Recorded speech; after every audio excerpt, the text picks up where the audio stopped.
बेटा नीट के एग्जाम में किसी भी चैप्टर की इंपॉर्टेंस उसके नंबर ऑफ क्वेश्चन डिसाइड करते हैं। नीट 2024 में 7 क्वेश्चन, नीट 2025 में 5 question. Molecular basis of inheritance important है।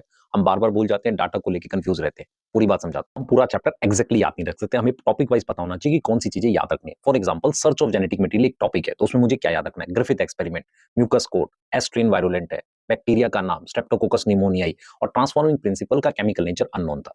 फिर एवरी मैकार्टी मैक्लियोड में साइंटिस्ट का नाम इंपॉर्टेंट है। डीएनए प्रिवेंट करता है ट्रांसफॉर्मेशन, आरएनए प्रोटीज नहीं करता, और इनसे पहले प्रोटीन को माना जा रहा था ट्रांसफॉर्मिंग प्रिंसिपल। क्लियर है? उसके बाद हर्षेचेज एक्सपेरिमेंट, ईयर इंपॉर्टेंट है 1952, अनइक्विवोकल प्रूफ, और फिर जो रेडियो एक्टिव है जैसे P32 है, S35 है, ये याद रखना है।